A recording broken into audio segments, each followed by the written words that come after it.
नमस्कार, मेरा नाम है क्रिश और सबसे पहले आज मैं आपका स्वागत करता हूँ इस चैनल पर जिसका नाम है ट्रू हॉरर स्टोरी टेलर। आप लोग एक बात अक्सर सोचते होंगे कि जो पंडित और तांत्रिक लोग होते हैं अपने पर्सनल जीवन में इन्हें कभी भी भूत प्रेतों को भगाने में परेशानी नहीं होती होगी क्योंकि ये सारी विधियाँ जानते हैं।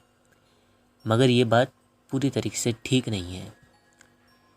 आज की इस कहानी में आपको यही बात पता चलेगी। कहानी बहुत ही इंटरेस्टिंग है, मुझे पूरी उम्मीद है कहानी आपको ज़रूर पसंद आएगी। तो बिना ज़्यादा बातें करते हुए आज की इस कहानी को हम शुरू करते हैं।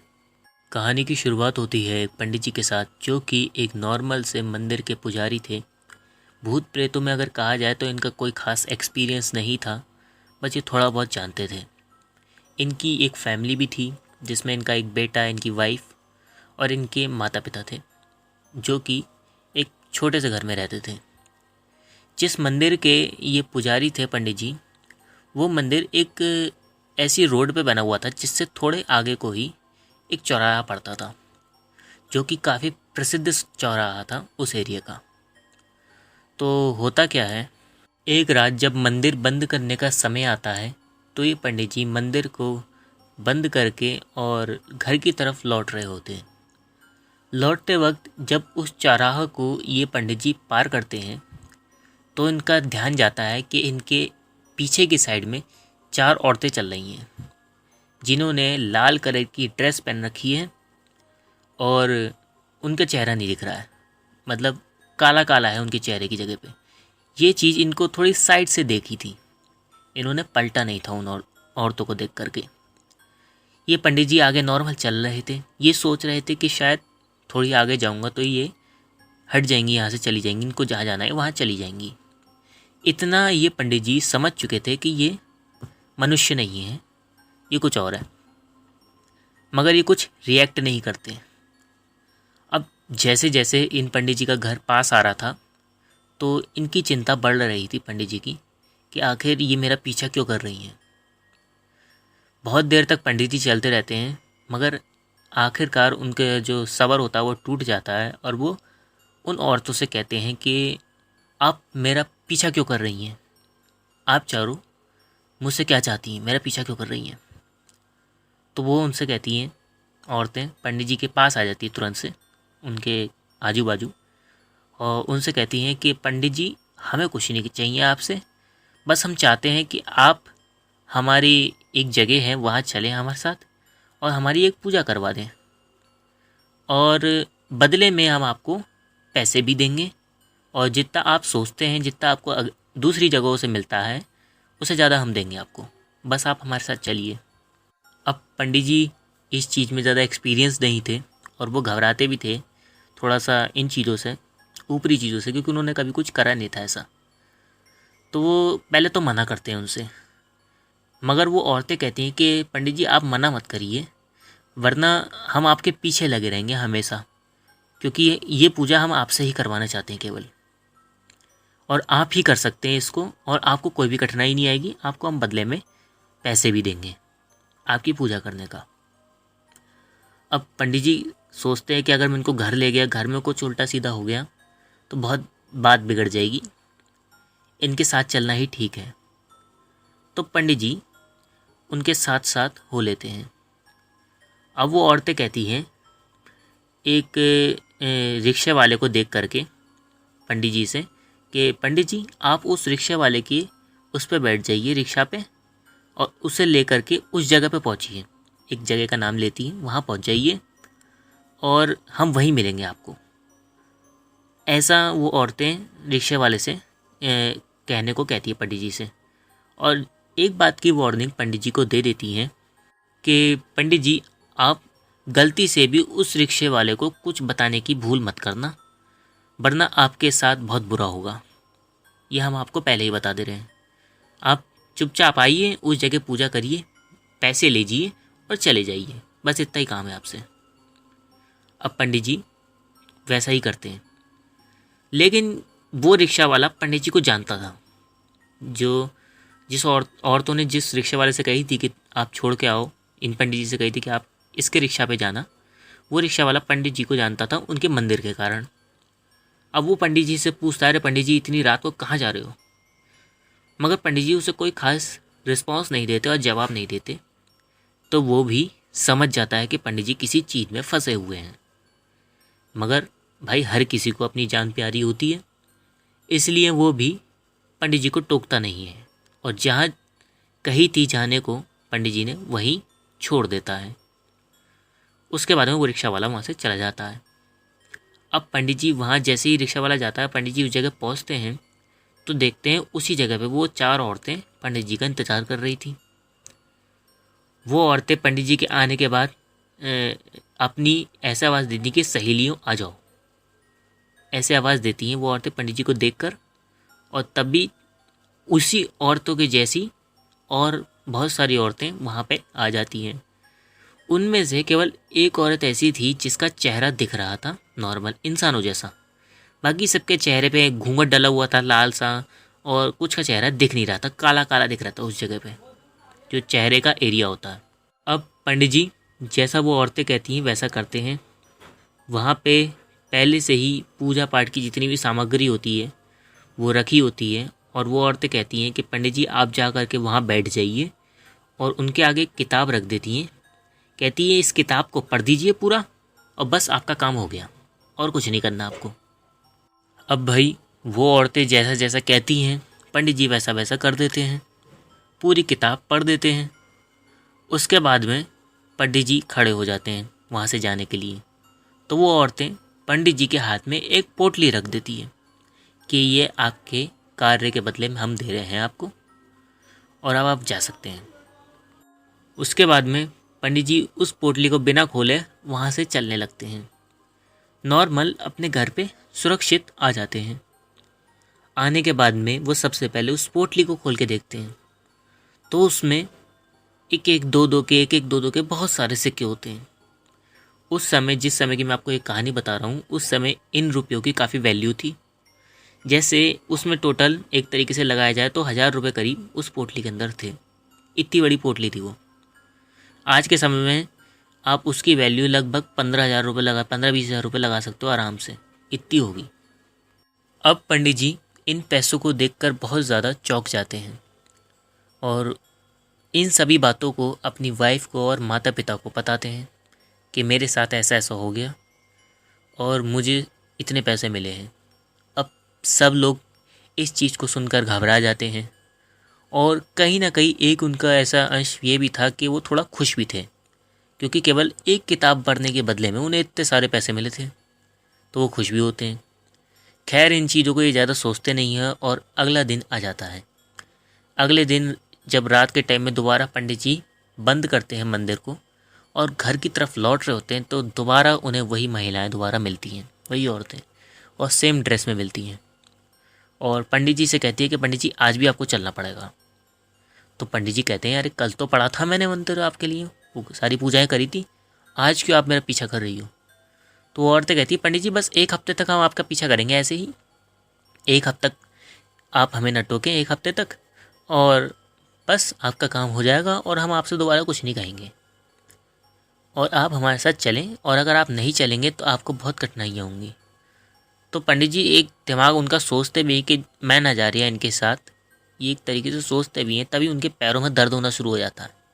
तो वो औरतें टोक देती हैं कि अरे पंडित जी ऐसा मत सोचो, आपको अभी तकलीफ़ बढ़ जाएगी, आप हमारे साथ चलो, और जैसे जैसे कल का रहा था वैसे वैसे उसी जगह पे खुद पहुंच जाओ, हम आपको वहीं मिलेंगे। अब पंडित जी घबरा जाते हैं ये सब चीज़ें देख के, वो वैसा ही करते हैं। दोबारा से वैसे ही एक दिन पहले जैसे रिक्शा पकड़ी थी उसी से रिक्शा से जाते हैं, वही व्यक्ति उन्हें दोबारा मिलता है वहाँ पे, क्योंकि वो जो रिक्शा वाला था वो रात के टाइम में वहीं रहता था, इसलिए उसी से ये दोबारा वहीं पहुँचते हैं और वहाँ जा कर के सब पूजा पाठ करते हैं, और दोबारा उनको उतना ही पैसा मिलता है पोटली में। वो सीधे घर पे आते हैं और घर पे आके सारी बात बताते हैं। अब की बार इनके फैमिली वाले भी डर जाते हैं, क्योंकि अब क्या पंडित जी के पैरों में दर्द हो चुका था, ये चीज़ केवल सोचने मात्र से कि मैं नहीं जा रहा, और अगर ये ठान ले इस चीज़ को कि मैं नहीं जाऊंगा पंडित जी, तो क्या क्या कठिनाइयाँ हो सकती हैं। ये लोग इस चीज़ से बहुत घबरा जाते हैं। खैर अब ये उस रात को किसी न किसी तरीके से काटते हैं। काटने के बाद में अगले दिन जब ये होता है तो ये सोचते हैं कि क्या करूं, आज मंदिर ना जाऊं। पंडित जी सोचते हैं आज घर में रुक जा रहा हूं, तो घर में तो उन्होंने देखा नहीं है मेरा घर, तो वो आ पाएंगी नहीं मेरे पीछे, तो मैं घर में ही रुक जा रहा हूँ। तो पंडित जी उस दिन मंदिर में नहीं जाते, घर में रुक जाते हैं। अब जब वही टाइम होता है जो जिस टाइम पे वो औरतें पंडित जी से मिलती थी, जब वो टाइम दोबारा होता है तभी पंडित जी के पैरों में दर्द होना शुरू हो जाता है, बहुत तेज वाला, बहुत ज़ोर से, इतना तेज कि पंडित जी की चीख निकल जाती है। ये सब चीज़ें जब हो रही थी पंडित जी के साथ में, उनकी तकलीफ़, तो उनकी जो वाइफ है उनके कान में एक आवाज़ आती है कि अपने पति को बाहर भेज दो, वरना उसकी मृत्यु यही हो जाएगी। ये दर्द धीरे धीरे उनके पूरे शरीर में फैल जाएगा और उनकी मृत्यु हो जाएगी, अपने पति को बाहर भेज दो। औरत की आवाज़ों में ये चीज़ उनकी वाइफ के कानों में पड़ती है, तो वो खुद अपने पति को ले करके और गेट पे रख देती है। गेट पे वही औरतें पंडित जी का इंतज़ार कर रही होती हैं उन्हीं ड्रेसों में, और जो वाइफ होती है उन्हें कुछ भी नहीं दिख रहा होता है। लेकिन जैसे ही गेट पे पंडित जी पैर रखते हैं अपना, पंडित जी का सारा दर्द गायब हो जाता है, बिल्कुल नॉर्मल हो जाते हैं। और पंडित जी कहते हैं कि मुझे औरतें वही दिख रही हैं। तो उनकी वाइफ कहती है कि आप इन्हीं के साथ जाओ, जो ये कहती हैं वो करो और घर पे आओ जल्दी। तो पंडित जी दोबारा उनकी औरतों के साथ जाते हैं और रिक्शे वाले के साथ जाते हैं और सेम चीज़ दोबारा करते हैं जैसा हुआ था एक दिन पहले। अब उसके बाद में पैसे लेकर के पंडित जी घर पे आ जाते हैं। अब ये लोग पूरी फैमिली बहुत चिंतित थी कि हो क्या रहा है इनके साथ, मगर ये कुछ कर तो सकते नहीं थे और इनके दिमाग में भी कोई बात आ नहीं रही थी, क्योंकि ये पंडित थे पहली बात तो, और पंडित होके किसी से मदद मांगते तो लोग वैसे ही कहते कि तुम किस बात के पंडित हो, फिर इनकी बदनामी भी होती। तो ये किसी से कुछ कह भी नहीं सकते थे और बहुत बुरी तरीके से फंसे हुए थे। अब इनके दिमाग में एक घबराहट और चल रही थी कि जब 7 दिन पूरे होंगे तब क्या होगा, जब 7 दिन पूरे होंगे तो क्या होगा इनके साथ। ये पूरी फैमिली इस बात को सोच करके चिंतित थी। अब क्या था, ऐसे ही दिन कटते रहते हैं। दिन कटते कटते 7वां दिन आ जाता है। 7वें दिन वो औरतें पंडित जी को लेके जाती हैं और उनसे कहती हैं कि बस ये आज आपका आखिरी दिन है पूजा का, उसके बाद हम आपको तंग नहीं करेंगे और आपको कोई भी कष्ट नहीं होगा। ये औरतें पंडित जी को लेकर के पूजा करवाती हैं और अब की बार दुगनी पोटली भरी पोटली होती है, जैसे जितनी ये दे रही थी उससे ज़्यादा पैसे की बड़ी पोटली ये दोबारा पंडित जी को देती हैं और कहती हैं बस आज आपका काम हो गया और अब आप जा सकते हैं। पंडित जी वो पोटली ले करके और अपने घर आते हैं। घर आके कहते हैं कि अब वो मुझसे कह रही हैं कि अब हम आपको तकलीफ़ नहीं करेंगे और अब आपका काम हो गया, अब आप जा सकते हैं। उन्होंने मुझसे ऐसा ऐसा कहा है, सब बातें बताते हैं पंडित जी घर पे और बताते हैं देखो ये दूना पैसा दिया है मुझे अब की बार उन्होंने। तो वो औरतें वो सॉरी मेरे मुंह से निकल गया, वो जो फैमिली वाले थे इनके पंडित जी के, वो पंडित जी से कहते हैं कि चलो ठीक है। और इस बीच में इन्होंने कोई भी वो पैसा जितना भी था जो उन औरतों ने दिया था उनमें से 1 रुपया भी ये लोग खर्च नहीं करते, वो एक साइड में रख देते हैं ये। तो अब ये लोग उस दिन नॉर्मल सो जाते हैं। अगला दिन आता है। अगले दिन नॉर्मल पंडित जी पूजा करने के लिए अपने मंदिर में जाते हैं जैसे वो जाते थे नॉर्मल, और वो लौटते हैं तो उन्हें कोई भी औरतें नहीं मिलती। बिल्कुल नॉर्मली अपने घर पे आ जाते हैं और खुश हो जाते हैं कि आखिरकार बला टली, उन औरतों ने मेरा पीछा छोड़ा। अब ये अपने घर में नॉर्मल रहने लगते हैं। 2-3 दिन बीत जाते हैं। 2-3 दिन बीत जाने के बाद एक बहुत बड़ा कांड होता है इनके घर में। होता क्या है, ये लोग रात को सोते हैं, अगले दिन सुबह उठते हैं तो जो पंडित जी थे और उनकी जो वाइफ थी और उनके माता पिता पंडित जी के, सभी को फालिस पड़ चुका था। केवल उन चारों की आंखें चल रही थी, आंखों की पुतलियाँ, और पूरी बॉडी पे फालिस था। इनके घर में जो बच्चे थे वो इस चीज़ से घबरा जाते हैं कि मम्मी पापा और दादा दादी कोई भी उठ नहीं रहा, अपनी जगह से हिल नहीं रहा, तो वो अपने बाकी रिश्तेदारों को कॉल लगा देते हैं। उस समय वो वैसे वाले फ़ोन चलते थे थोड़े, तो इनके कुछ ही रिश्तेदारों पे फ़ोन थे और इन पंडित जी के घर में फ़ोन थे। तो ये फ़िलहाल किसी भी तरीके से जो बच्चे हैं वो रिश्तेदारों को बुला लेते हैं और बाकी रिश्तेदार और लोगों को बुला लेते हैं और पता चलता है कि इनकी पूरी फैमिली में ऐसा ऐसा हो गया है। अब किसी को भी ये बात नहीं पता थी कि ये हुआ किस कारण, क्योंकि इनकी फैमिली से ये बात कि इनको ऐसे ऐसे औरतें मिली और ये पूरा कांड किसी के भी सामने नहीं था पूरी रिश्तेदारों में से। तो सब ही चिंतित थे कि हुआ कैसे आखिर। अब इनकी केवल आंखें चल रही थी तो ये आंखों से कुछ भी नहीं बता सकते थे। डॉक्टर वॉक्टर बुलाए जाते हैं, इलाज चलता है इनका, कुछ नहीं होता। अब इस बीच में मैं एक बात बता दूं कि इन चारों फैमिली में, ये चारों जो लोग थे, इन लोगों को घर में क्या दिख रहा था इस फैमिली में? इन्हें दिख रहा था कि वो जितनी भी औरतें हैं वो सब इनके घर में टहल रही हैं, घूमती हुई हर किसी के आसपास इन लोगों को दिखती थी वो औरतें लाल कपड़ों में, इन चारों फैमिली में, मतलब इन चारों को इस फैमिली में। और इनके साथ और कुछ खास नहीं हुआ। अब बताता हूँ मैं आगे क्या हुआ। इन पंडित जी का नसीब अच्छा था कि इनके जानकारी में एक बहुत बड़े महान संत थे जो कि इन पंडित जी से समय समय पर मिलने आया करते थे। अब समय यह आता है कि जिस समय ये पूरी फैमिली से फालिस में पड़ी हुई थी तो वो संत इन पंडित जी से किसी कारणवश मिलने आए थे। अब वो जब मिलने आते हैं और देखते हैं कि घर के बाहर इतनी भीड़ लगी हुई है, पंडित जी के सारे रिश्तेदार आए हुए हैं, और पता करते हैं वो कि पंडित जी को फालिस पड़ा हुआ है। अब वो देखते हैं अरे ये क्या हुआ, और पंडित जी की आंखों में वो जो संत थे वो ये चीज़ पढ़ लेते हैं कि खौफ, इन्हें डर है किसी चीज़ का। इस चीज़ का वो पढ़ लेते हैं संत जी, और घर के बाहर आकर के वो नॉर्मल खड़े हो जाते हैं। इत्तेफाक की बात है, या ये भी कह सकते हो पंडित जी का नसीब अच्छा था। वो जो रिक्शे वाला पंडित जी को पूजा के लिए छोड़ के आता था, वो रिक्शे वाला पंडित जी के जो घर है उसके बाहर आकर के नॉर्मल खड़ा हो जाता है। वो रिक्शे वाला पंडित जी की फैमिली में भी अच्छा जानकार था और सब कुछ जानता था इनके यहाँ, और अच्छे ये कह सकते हो आसपास में रहते थे तो काफ़ी अच्छी बोलचाल थी उससे, और वो सामान वामान भी पंडित जी का ले जाया करता था। तो वो पंडित जी की हालत पता करने के लिए घर के पास आया हुआ था, और उसकी बातचीत इन संत जी से शुरू हो जाती है।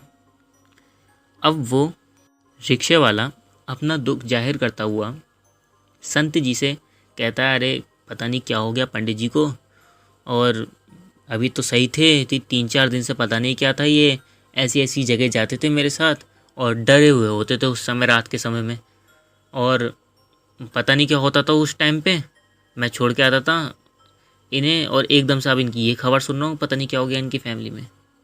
तो वो संत जी पूछते हैं, अच्छा हुआ क्या ये बता, मतलब ये जाते थे तेरे साथ और कुछ कहते थे?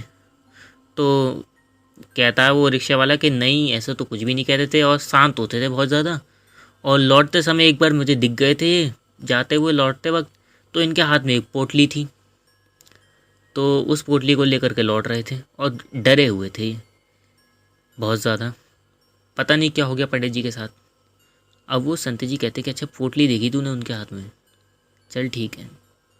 अब उसके बाद में पंडित जी, वो जो संत जी थे वो पंडित जी के घर में थोड़ा ध्यान लगाते हुए घुसते हैं, तो उन्हें धीरे धीरे बातें समझ में आने लगती हैं। अब समझ में आने के बाद में वो जो संत जी थे वो पंडित जी के घर में ऐसी थोड़े तलाश करने लगते हैं।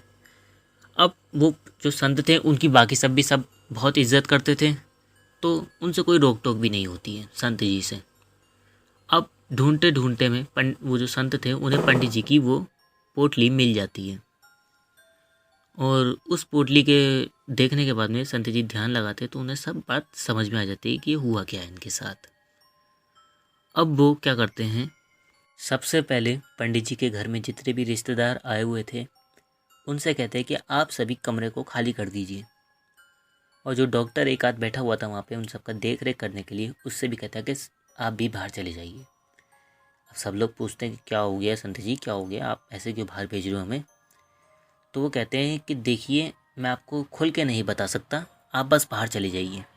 अब जब संत जी ये कहते हैं तो वो जो डॉक्टर था वहाँ पे वो थोड़ी आनाकानी करने लगता है, ये सोचते हुए कि जो मरीज हैं उनकी हालत ठीक नहीं है और आप ऐसे कैसे मुझे बाहर भेज रहे हो, कुछ हो गया तो क्या होगा।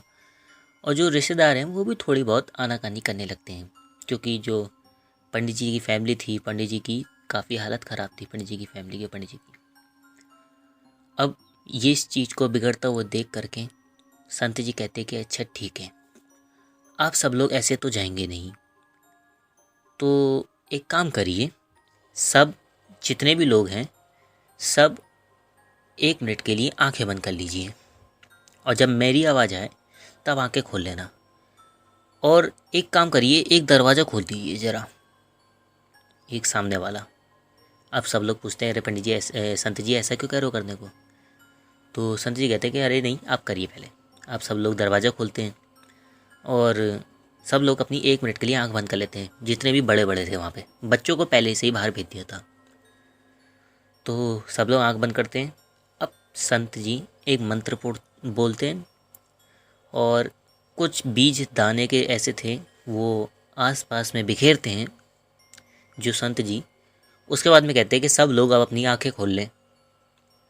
उसके बाद में जब सब लोग अपनी आंखें खोलते हैं तब उन्हें वही औरतें लाल कपड़ों में उन्हें कमरे में दिखने लगती हैं। कोई पंडित जी के सर पे बैठी हुई, कोई दीवार पे चिपकी हुई, कोई लेटी हुई, कोई अजीब सी उखड़ू बैठी हुई, उन सबको दिखती हैं। अब तुरंत सब लोग जितने भी थे वो वहाँ से भागते हैं, जितने भी लोग थे सब गेट जो खुला हुआ था उससे निकलते हैं, डर के मारे चिल्लाते हुए। अब पूरा कमरा खाली हो गया। उसके बाद में जो संत हैं वो वहाँ बैठ जाते हैं और पूजा पाठ की तैयारी करते हैं। थोड़ा बहुत सामान बाहर से मंगवाते हैं, अपने उनके जान पहचान वाले लोग थे उनसे, और पूजा करते हैं। पूजा करने के बाद वो कहते हैं कि दरवाज़ा बंद कर लो। अब दरवाज़ा बंद करते हैं तो लोगों को बाहर से आवाज़ आती है कि जैसे जो संत हैं वो चिल्ला रहे हों, मदद के लिए पुकार रहे हों कि दरवाज़ा खोल दो, मुझे तकलीफ़ दे रहे हैं, और ये और वो आवाज़ें आने लगती हैं टूट फूट के लोगों को बाहर से।